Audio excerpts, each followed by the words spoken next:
It's my pleasure and honor to introduce a man I can call my friend, in addition to being a shy at times but well-renowned and impactful engineer, IEEE member, and I guess I've known Peter something like 20-something years, we'll leave it there.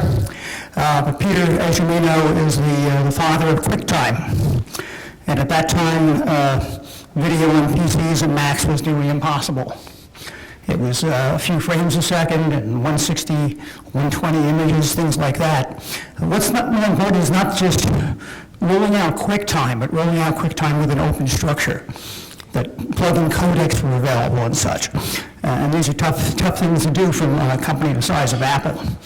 But that had a tremendous impact. It helped drive similar PC development, QuickTime on the PC. And it's just one of the anchor points of the benefits that Peter's brought to this industry.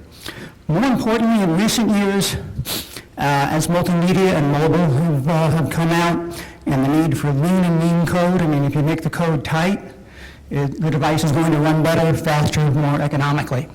And I would say perhaps Peter's been able to look at the big picture and translate code as needed down to the tightest thing close to machine as you can imagine, perhaps second only to Steve Wozniak in the Apple II days, when he was putting code that would fit into ROM and other machines needed cassettes and other things to run their OS. So I'd like to introduce Peter Hoddie, who will now be addressing something we're all concerned about, the theme of this conference, the Internet of Things. Please welcome Peter.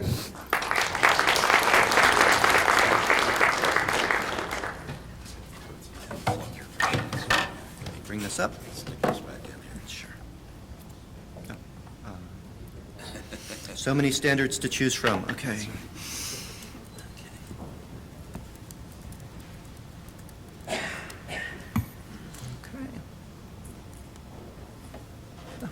There we go. So good morning. I'm really pleased to be able to talk to you this morning. Rick asked me to come and talk to you about programming for IoT with kind of a 5-year time horizon. And so I'm going to do that, and my hope is that some of you out there will say this sounds ridiculous, because anything that's 5 years in the future should sound a little bit ridiculous. And my other hope is we'll have time for Q&A so we can discuss particulars of that. When we talk about programming for IoT, it's important to even just to scope that a little bit. So what kind of code do we need to create? What does it need to do? How are we going to write that code? Steve Wozniak famously said, it's not widely quoted, but it's very findable, that one of the key factors that made the Apple computer successful was his choice of language, that he wasn't going to launch a personal computer revolution with a bunch of Fortran programmers. It needed to be BASIC because that brought in a different group of people. And who's going to be doing that programming? Clearly some of the people in this room, but who else? And so those are some things that we're going to look at. Just a little bit on my background. As Rick mentioned, one of the early projects I worked on was QuickTime. And again, Rick is one of the few people who recognizes, I think, that one of the real accomplishments there wasn't bringing video to computers. Somebody was going to do that. Okay, we got there early. I was thrilled to get to work on it. Honored that some of that code still ships 25 years later. But the things that we did, one was it was built on the premise of a plug-in architecture. So we knew that we didn't know the future of multimedia and that other people were going to need to contribute to that. So we didn't have a plug-in interface for third-party code. We had a plug-in interface for our code that third parties could also use. The other thing is that we knew that if you wanted to have a lot of video content on computers, you needed to be able to make video content on computers. So most of the work we did on QuickTime in the early days was actually for video authoring. And things like Adobe Premiere, which eventually sort of morphed through teams and companies and code bases into what's Final Cut Pro today, are a direct result of that work we did to allow users to generate content, to allow individuals who traditionally weren't part of the video infrastructure to dive into video because computers could now do that.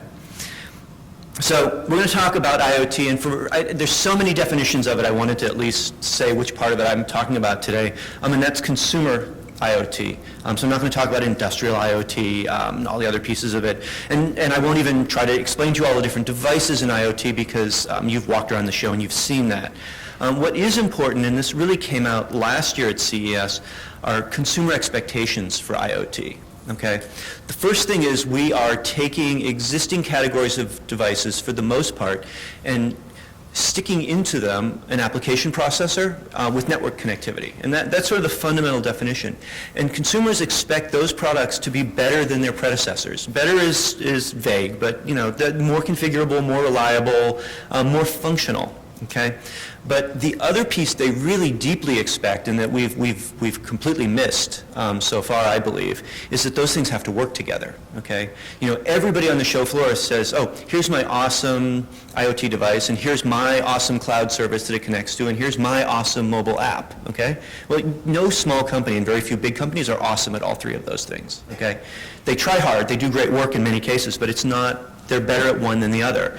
And so we need to make these things work together. And if you looked at the articles that came out of CES last year afterwards, it was a lot about the promise of IoT not yet being fulfilled because these devices didn't connect together. Okay? So when somebody starts talking about interoperability, somebody, especially at an IEEE event, will say, standards, right? We can solve this with standards. So let's talk about standards for a couple minutes.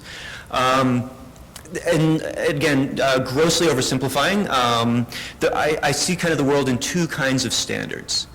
There's standards that happen before a market grows, and there's standards that happen after a market is established. Okay? In the case, some good examples where you need to have something beforehand is where you have these huge infrastructure investments, right? Like you're not going to roll out 5G cellular unless you have some standards agreements because people have to all be building the same thing. You're not going to roll out DVD unless all the studios agree and all the CE manufacturers agree because you just can't make those investments. So those are kind of standards that are necessary to spark a market. There are also standards that happen after the fact, right? HTML didn't start out as a standard. It started out as Tim Berners-Lee doing what he thought was cool, right? JSON kind of happened by accident because Douglas Crockford decided that was the best way to ship data around, and he was going to kind of formulate that. The MPEG-4 file format, which is a standard that I had the honor to work on, was the formalization of the QuickTime file format. And it happened years after we had developed that format, and it was widely deployed. And so there's a question in IoT, which of these kinds of standards do we need? Okay? I'm going to grab some water. I won't be able to talk much more. And there are a huge number of organizations, these are just a few, that are doing very interesting work to try to create those first kind of standards, right? Let us predefine everything that the industry will need. Let's imagine every use case and every possible future, and let's cook that into a standard. And it'll just be a few hundred pages long, and everybody will implement that in their tiny little device, and the world will be great. And that clearly hasn't happened. And everyone's really trying, and they're doing that in a way that's a little bit dangerous. In fact, because what they're trying to do is create their own hubs of standards, their own ecosystems. And think about your home, right? Are we going to see like house for sale signs in the future that said this house is provisioned for iOS? Android users, sorry, because you'll have to change every oven, every light fixture, every wall socket to be compatible. That's the world that we're actually kind of sliding towards right now. And it's nothing against any of the standards work that these companies are doing. They're actually doing very interesting work. They're making interesting products. But the scale of CES is because of interoperability and the fact that all these products can work together. And that's not going to happen if any individual company controls the standard. So my opinion is that the standards work that's going on right now is too much too soon. We don't actually know what we want to do with all these IoT devices. We can imagine, but we're sort of at the stage where, do you remember way back at the dawn of the internet, the example everybody gave of why the internet was going to be awesome is because you could order a pizza with your web browser? You remember, like in every demo, and people have pizzas delivered to stage? We're like on that now, like, oh, you can turn on your light bulb when you get home from your driveway. It's interesting, but it's not the real future, right? And so we don't know what we want, and we've got these big, giant underpinning standards, and these are leading to very big, complicated devices. A good example is Alljoin, which has been doing very good work, putting code out there, working with lots of vendors. We were talking to them yesterday, and they said, I think we have 2 certified devices in the market right now. And it's because it's huge. It's very hard to deploy these things well. And, you know, they're doing it right. So IoT needs time to evolve. We've got to experiment. We've got to get experience. We're engineers. This is what we do. We try things. We see how they work. We iterate. We do it again. But it's too early for the IoT standards. It doesn't mean we shouldn't be talking about it and working on it, but we shouldn't be waiting for them. We should be doing products more and more aggressively and learning about it. And we should be building on the existing standards, right? HTTP's, yeah, it's pretty good. JavaScript's pretty good. MPEG's done some pretty good work. JSON, those things, the things that have underpinned everything that's happened in mobile and the PC should underpin IoT. There's going to be some other stuff as well, but we can use that. Now, the one objection that I usually get from people when I present it this way is the cloud. The cloud solves it all. We will just, you know, have every IoT device talk to the cloud. The cloud will gather all the data and then tell everything what to do. This sounds good, and you know, if you're Google, it is your worldview, and they're entitled to one. If you look at the amount of data, it gets silly that you're going to be pushing around. It's just absurd. The internet isn't always there.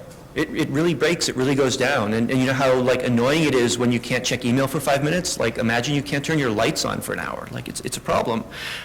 Whose cloud? It's not the cloud, it's lots of clouds, right? And whose cloud is going to own all your data? And then there's security. We're moving data around that we don't have to. You know, when I open my front door that has my connected lock, does it really have to tell, you know, I'm in Menlo Park, do I have to tell a server in Washington, D.C. that my front door opens so that the lights in the hallway know to turn on? This is madness. And so the cloud needs to exist, and it does useful things, but there's things that we can do locally as well. And so we've got to spread those smarts out across all the different devices. And so I'm a big advocate of direct device-to-device communication. That you can talk to any cloud service, you can talk to any IoT device, you can talk to any mobile app. You know, when you set up a new computer, you set up a new web browser, you set up a new mobile device, you get a lot of choices about what you connect to. You don't get those in IoT devices. You know, they connect to exactly one cloud service, and so we've got to change that. Okay, so that's sort of background on standards and where I see those kind of mattering and fitting in. Let's talk about how we're going to spark IoT growth, how we're going to kind of make these things happen in ways that consumers care about. One of the questions that gets asked a lot when I do interviews comes up, it's like, what's going to be the killer app? Okay?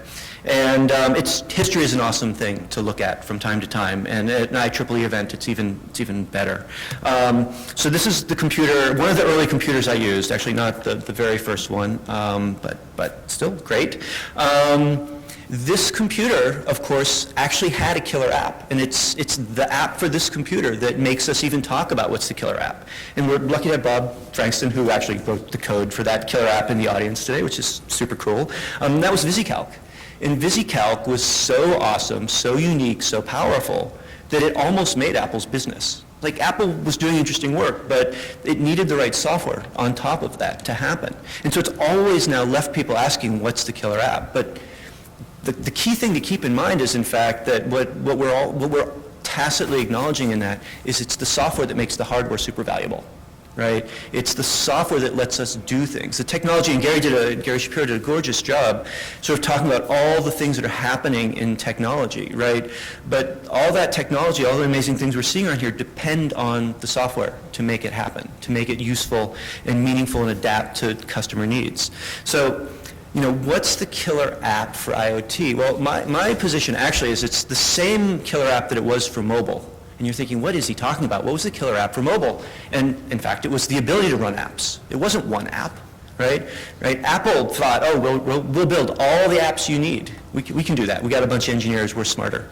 We got it. But no, the hackers demanded, they jailbroke things, and you could run any app you wanted, more or less, on your phones. And that's what made smartphones take off, right? And, okay, so IoT, we know those devices don't run apps, right? You're crazy. So good, step one. I've achieved my goal of reaching total insanity in my presentation. You can't possibly be proposing that we'll have user installable apps on IoT devices. It's madness. Those devices, they're not powerful enough. You know, have you ever tried to install like an embedded SDK? It takes like a week just to get it to compile hello world. I mean, no way, who's going to do that?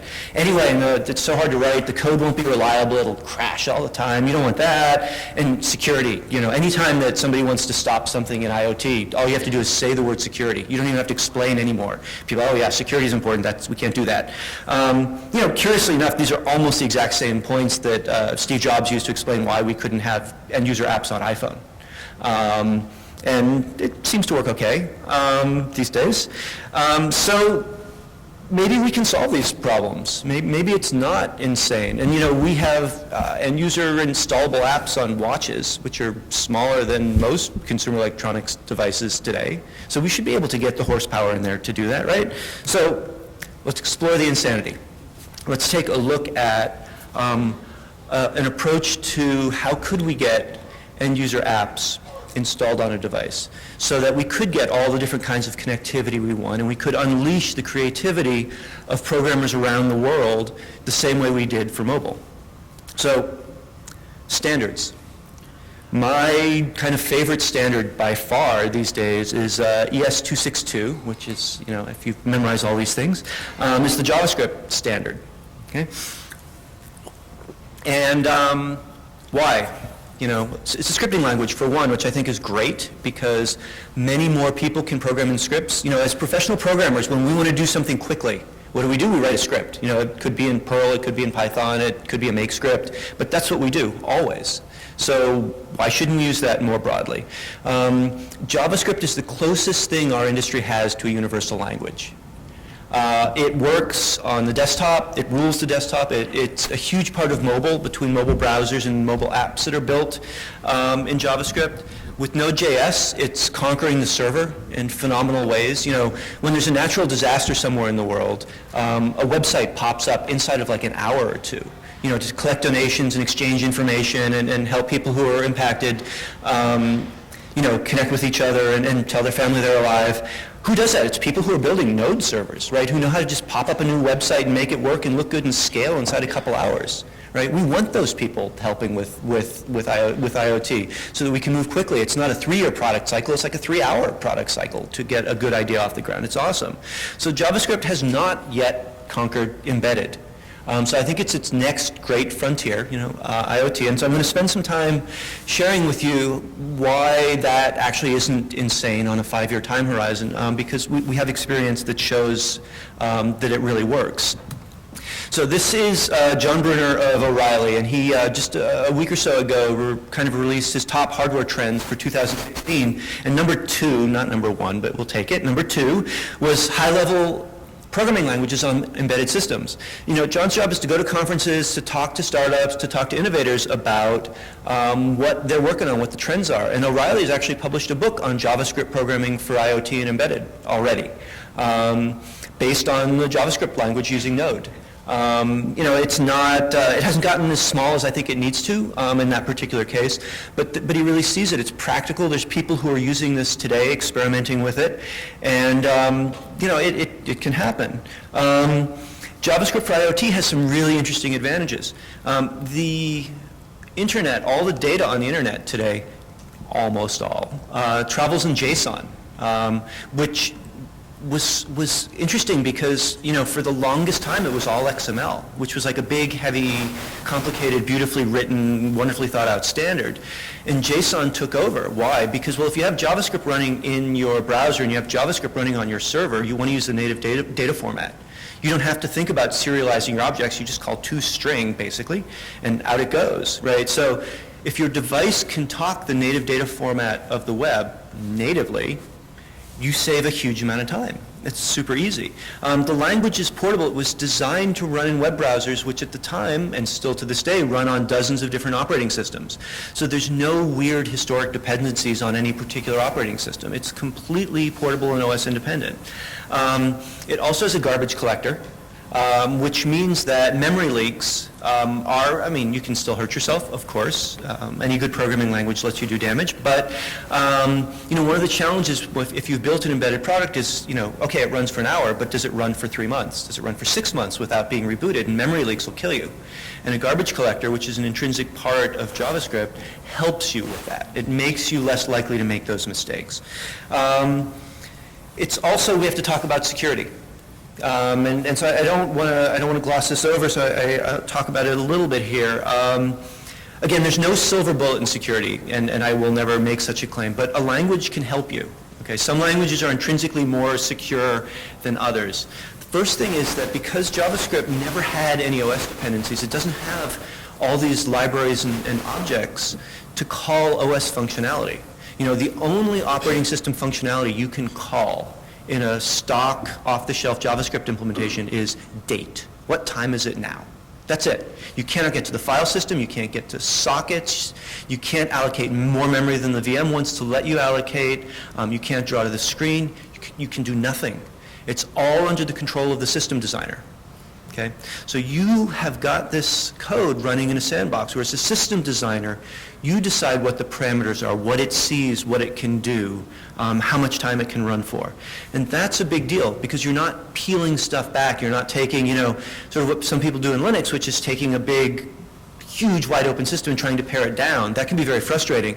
You're starting with a very tight, narrowly constrained system and adding things to it. That's a much more secure way to approach it.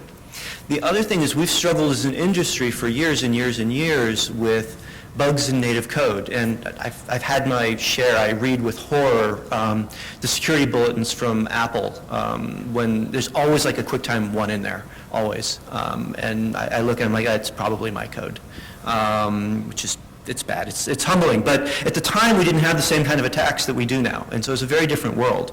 But it's native code, and you just make mistakes because none of us were trained to think about how to write native code that is going to be immune from external attacks. We were taught about reusability, we were taught about efficiency, but not like evil person 6,000 miles away 5 years in the future trying to crash your code. Like, it's a different thing.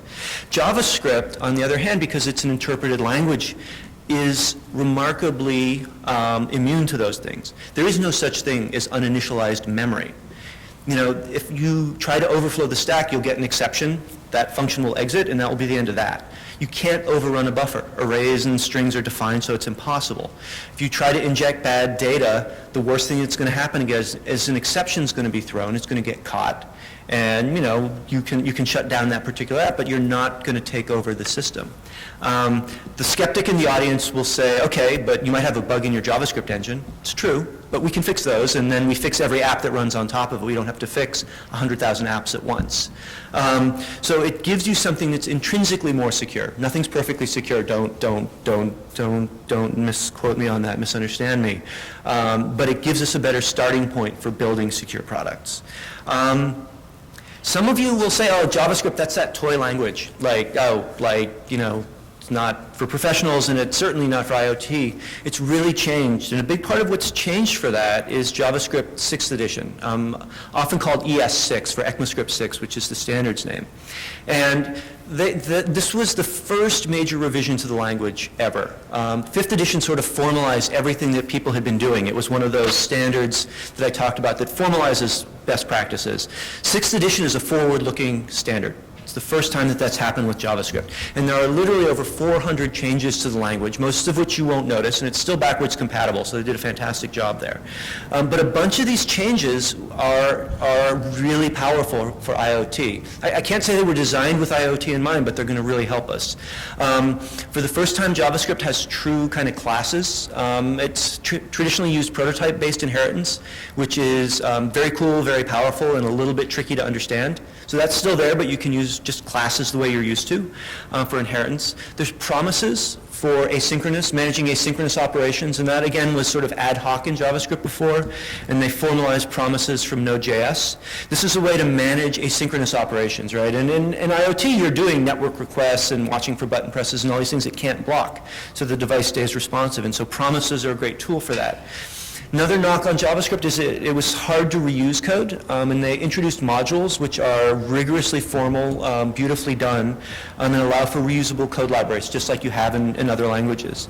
And then the other piece which is really great for IoT is they have these things called array buffers, which they borrowed from the WebGL work, which are a way to work with binary data from script. So, again, in JavaScript, you used to really only be able to work with strings or do these weird tricks to kind of deal with binary data. And now you can work with blocks of memory directly using array buffers and still do it in a safe, sandboxed way. So these are big things for JavaScript. So then the next question, you're saying, oh, good, that sounds nice, but, every JavaScript engine I've seen is designed to work in a web browser, and when it starts up, it needs a couple hundred megabytes of memory and a gigahertz processor, and it's using a multi-threaded generational garbage collector that needs a couple cores to run well. And it's because this has happened because all the JavaScript engines have been developed for the web. And they're trying to get as much performance out of that as they can. What if somebody built a JavaScript engine for IoT? Well, that's what my team's been working on for some years now. And so this is what we're doing. I'm going to talk about. I'm going to talk about my work. I will point out that there are lots of other people playing around with JavaScript for embedded devices. We're far from the only ones. Everybody's got a different set of priorities and is doing interesting work. I like the work my team's doing. I'm proud of it. If somebody else's JavaScript engine conquers the world and is used in every IoT device on the planet, I will congratulate them and find something else interesting to work on. So I'm sharing my work because I know it, but feel free to look around. There's lots of good stuff going on.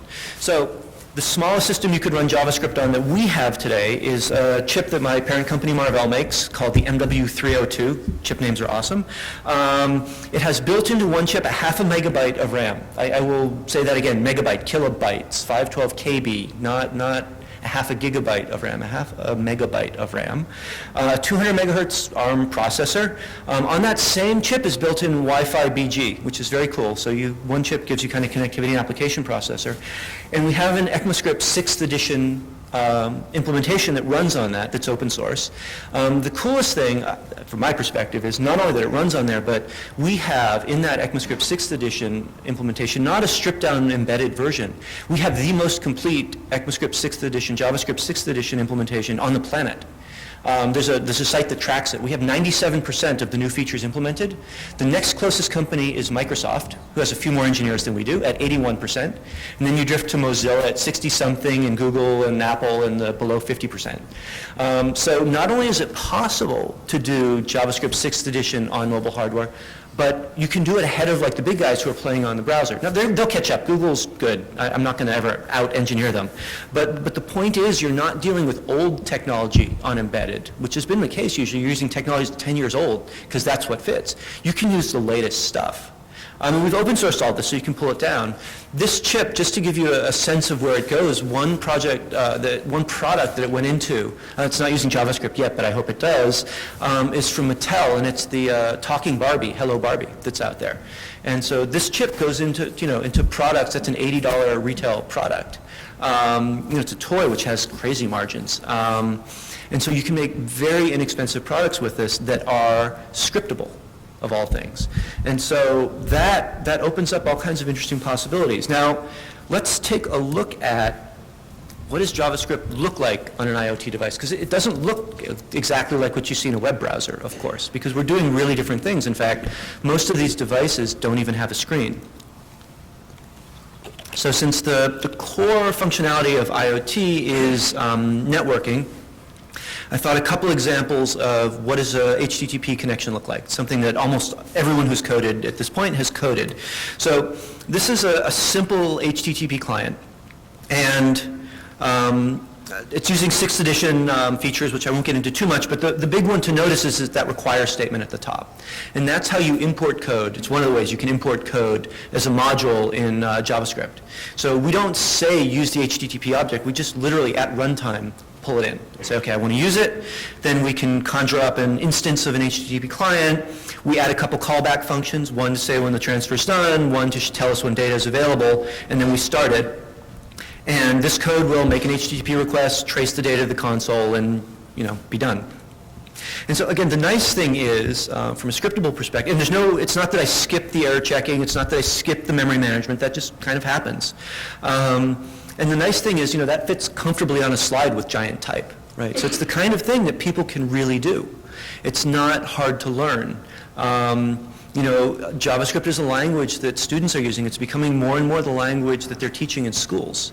And so it's very approachable. Let's look at a server. The cool thing about a server is actually the server is smaller than the client. And an IoT device really should be a server. So again, we do a require, we bring in the module that implements a server, we open up on port 80 or anything else you like, and then we just have a callback function for when a new request comes in. And in this case, we don't do much, we just literally trace out that it happens and respond by closing the connection down, but you could push some data in there and do whatever you like.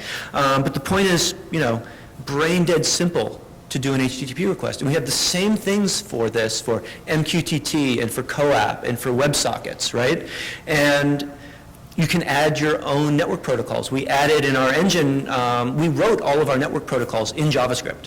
So you can take our HTTP implementation, look at the script, add the features you need if they're not there, but we wrote it all in a low-level sockets object. So if you want to invent a new protocol or implement a new protocol, you can do it all in script. Super easy to do if you know what you're doing on that front, and very open and powerful, right? So we're not saying we know what the protocol of the future is. We don't. We might have guessed right and we might have guessed wrong, but go ahead and play and figure that out. Another big thing for IoT is, in addition to the application processor and the network, you have some sensors and some actuators, right? Some blinking lights or whatever, and you need to talk to them over I2C or serial or GPIO or analog. What does that look like? And again, just one quick example. This is an I2C based accelerometer, and we have I2C bindings in JavaScript, and in this case we just say make a new I2C connection. The parameters could be more obvious, but it means the first bus in I2C slave address hex 53. And we do a read to make sure that we're connected to the device we expect we are, and then we configure it briefly, and then we start reading XYZ coordinates off of it. And if you're an old school C programmer like me, the byte massaging and shifting to get your byte reads into words with the proper endianness looks very familiar. And it's one of the things that I like about JavaScript is it has a C-like syntax. So if you're a C programmer, you can start using it like C. You should learn more and start using it like JavaScript. The features that are there make sense, but you really can kind of slide in. I have one guy on my team who loves Java, and his JavaScript looks exactly like Java. Exactly, it's funny. So it's adaptable to your styles. But the important thing here is the code is simple. It's straightforward, and if you think that our I2C object design is awful and you have a much better idea for how to write scripting code to access it, go for it. We publish all this, and you can do that. So these are just ways to do it. When I say go for it, I really mean it. So how would you add scripting support to your existing product? Right? It's not that bad. I'm assuming there are lots of engineers in this room, so I'm going to show you a little bit more code. I won't go through every line, but I think it's useful to see it to get a sense again of what's involved. Our engine's called XS6. You can grab it off of GitHub. It's all in ANSI C, no fancy C++, no nothing. We did that on purpose and with great pains so that it will run on just about any embedded device that you can find. There are all the platform dependencies, if we did our job right, are in just 3 files. So if you have to host it to a new chip or a new operating system, you can do that, or you can use the support we have for a bunch of existing ones. I'm going to show you how to run this very complicated script. If you can run this one, you can run a lot more. So this is the native code that you need. This is C. This is the native code you need to run that script. And basically what you do, again, without going through every line, is you set the parameters for the virtual machine, how much memory it should use. This is actually a little on the big side, but it works. You say create a virtual machine. You say, okay, begin host, which means I'm going to start running a script. In this case, we call a function called run program, which loads a script from source code off of a file and compiles it to bytecode and sticks it in the VM, and then it calls it and just executes it. So that hello world will trace out to the console after that. And then we tear everything down, right? End host and delete machine. And that's it. You can do lots more, and I'll show you one quick example of that. But that's all the code you need to take your existing product and start adding scripts to it.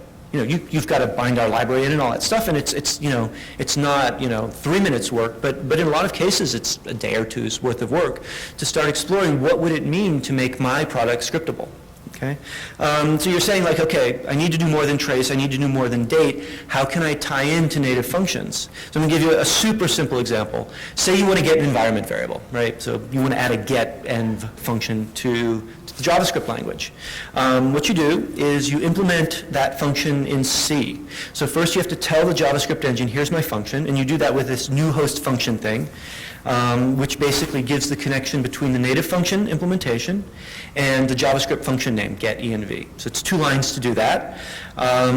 And then it's a global function. And then I have to write the C version of that, which in this case basically gets the name of the environment variable from the script, calls the native get environment function, and then passes that C string back as a JavaScript string. So again, 3 lines of code. You're going to do something more interesting than this. It'll take some more lines of code. But if you've ever done JNI bindings, if you've ever bound to Google's V8 JavaScript engine, if you've ever done Python bindings, this is very familiar. And once you've done it like 4 times, you can do it in your sleep. And it lets you bind any native code you need into your JavaScript engine. So you can control and you can add what people want. What we do, so that's one side, which is make your product scriptable, okay? If that's all you do, you're awesome. And you're contributing to letting IoT really grow in an organic way where lots of users can contribute and explore and find the best uses, the coolest, most valuable uses of your hardware. My team tends to go deeper than that. Again, we're a little either obsessive or insane, it doesn't matter. We actually will build almost the entire product in JavaScript, where these are actually examples of real-world products from Sony, from HP, and from my team, where all of the application logic, all of the user interface, all of the network, all of the talking hardware are built using our JavaScript engine.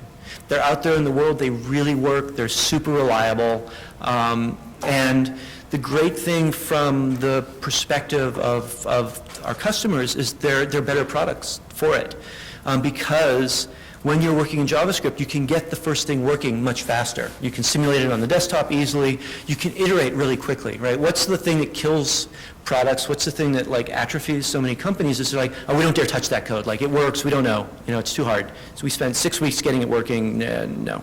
With JavaScript, more and more people can go tweak the code. They can do that more quickly, more safely. There are so many JavaScript programmers in the world. You can leverage all kinds of cool things they've done, libraries, techniques.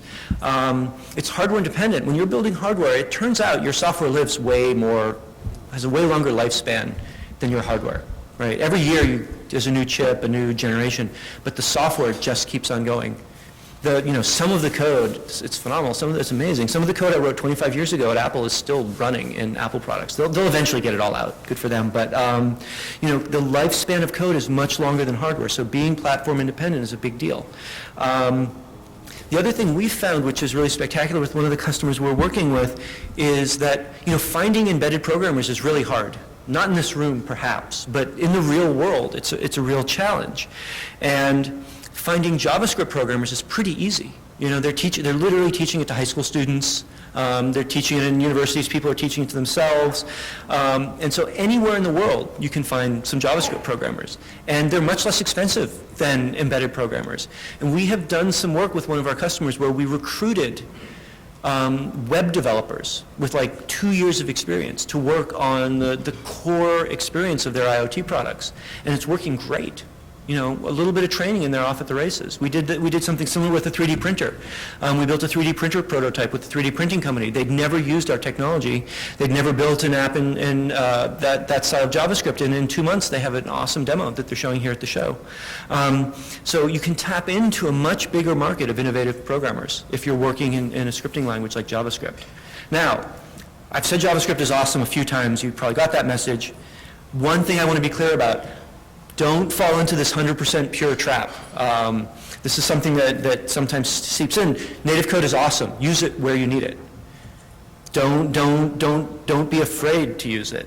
You need it to reuse existing code in your product that you may have.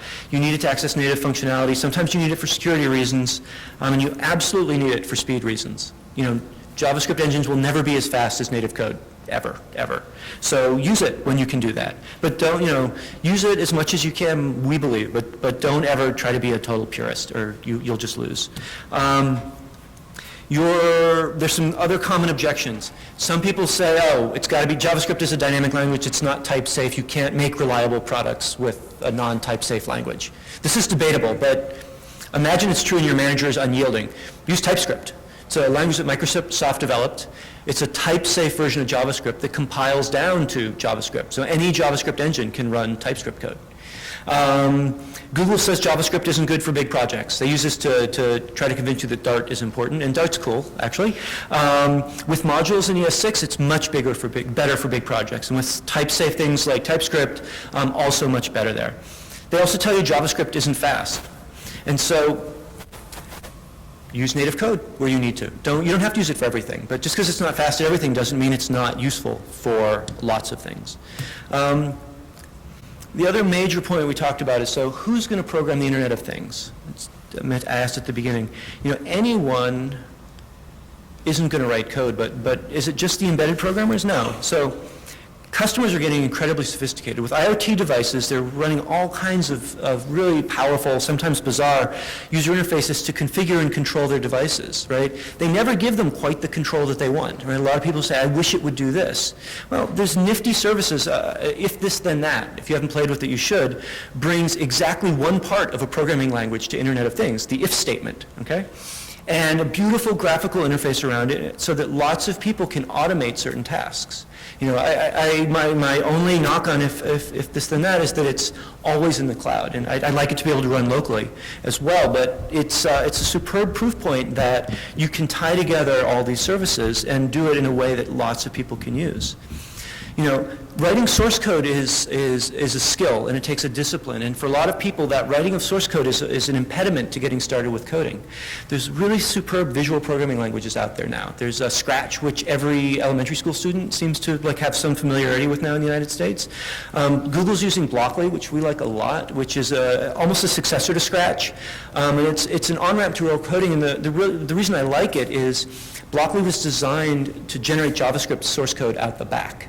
So you can actually do a view source of your blocks, of your visual programming, and see what the JavaScript code is. And so sort of start to learn scripting by making visual blocks. And we've used this successfully with fifth graders. We hosted an after-school program, and they were doing client-server interactions, they were turning on and off lights, they were building user interfaces, all with blocks, and no problem. It's a really nifty way, and I think it's going to be something for IoT that's going to be very powerful because it brings programming with all of its constructs to more people.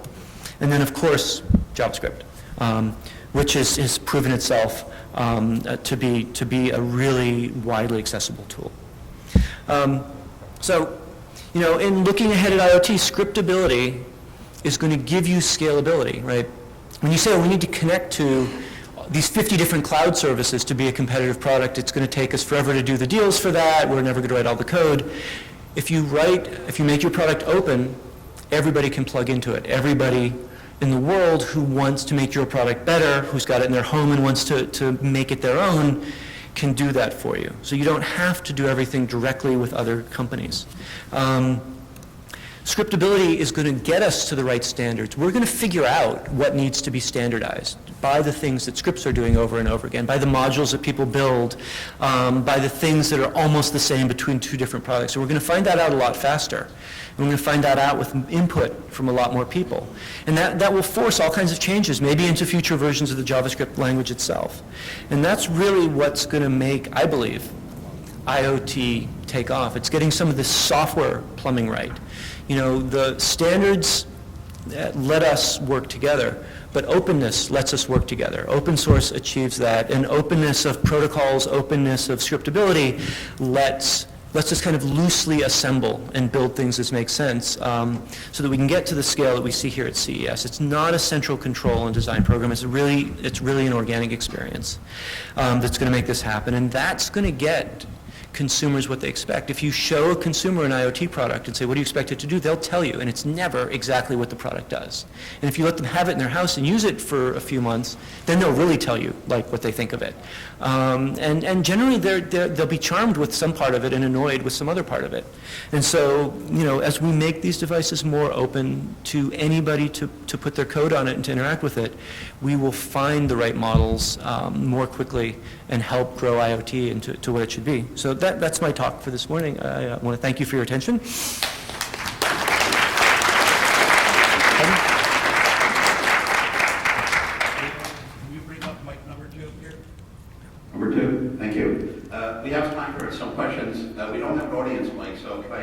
kind of come up here, and I will hand you this one, and keep your questions short, because we are running into the break, so short question, short answer. Actually, I just want to endorse what Peter says. I've got to do JavaScript a lot, and, you know, it's really becoming sort of more accessible. Let me on one way, is mentioned difficulty to kill around. The center to kill around was having Apple's an open game machine. Gave us the opportunity. So it's openness. I mean, it's outside it comes out of IEEE to learn by doing. Right. Yeah. Thanks, Bob. I guess I have a question. I know, and I'm sure everyone in the room is aware that it didn't start out as, with the name JavaScript, it started out as LiveScript from Netscape, and it really came a very different place in Java. But now it seems to be evolving to the point where it's doing almost all the stuff that, that Java does that people used to call from JavaScript. So is there still a role for Java as a language, or is JavaScript, in your view, something now that can handle, I don't want to say 100%, but much larger, almost everything kind of application? You know, I think everybody has like a language preference, and so I would never kind of say like one language is better or not. I think people's practice working in a language and how efficiently they can work together is what matters. So Java has an incredibly powerful role on the server still to this day. But I think in terms of the client, JavaScript has really won because of its role in the browser. And that's why for IoT, I think we would be wise to use the thing that has been well established rather than trying to take something else and transplant it in. Another question here? Hey, Brian Zonstecker, Power Rocks. Thank you. It's a very interesting talk. I enjoyed some of your perspective, especially being a hardware guy who's a little more lay on the software and coding side of things. I hope, like you, dumbing it down for me.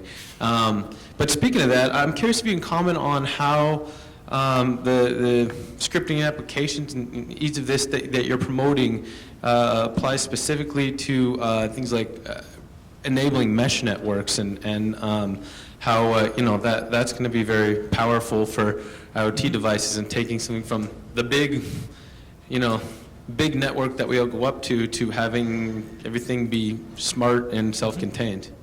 You know, I mean, I think, mesh networks have been on the verge of being a big thing for so long. It's, we're all kind of waiting. It's an incredibly intriguing possibility because the network reliability isn't always there, and local communication matters a lot. And I think, what scripting lets you do is, again, just have more people try different things and more quickly find out what works. Those infrastructure investments, once they're there, once the radios can talk, that's just the potential to communicate. What we communicate, what's a good use for mesh networks? What's the best use? We haven't really found yet, I believe, and so we need to let more people play with that, and that's where scripting can really help. All right. Thanks for that. That was wonderful. I'm just getting into IoT and going to the meetups, and it's always really interesting. So you were talking earlier about where the App Store really seemed to change how people get access to the functionality that they want, because they can choose to do whatever it is that they want to do. Do you see that? Well, one, how do you see that happening, and B, the way I understand as a software engineer that happening is maybe that huge ecosystem of already existing scripts become the libraries that everybody uses, just like jQuery is what really changed JavaScript. We end up with IoT query or embedded query or mesh network query, etc. So how do you see all that playing out? I think, we will get to app stores for IoT. I think the things that you see around the Apple Watch and the way you get apps there is a really good kind of hint of how that might look down the line. And you're absolutely right. The language is the foundation, right? But jQuery is a perfect example of the right library really lets a particular market take off. And IoT is interesting. I don't know if you like specific library or something that is, this one's good for 3D printers, this one's, good for home control, this one's, good for automotive kinds of things. I think there's a lot of ways that could evolve because it can be very specific, and that lets you get to very specific functionality.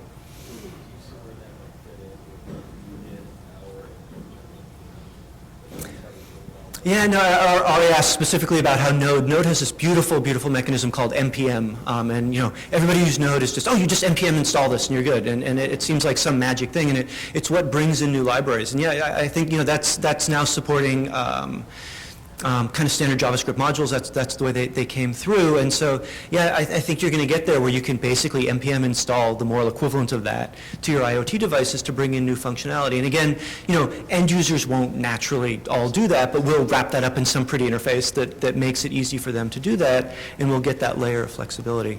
So. I think we're at time, so I will thank you for the opportunity to talk to you. I'm really happy to kind of share with you our vision, my thoughts and experience on where this could go, and I hope you'll take a look and think about it some more so you can help contribute to it as well. Thank you. Thank you so much.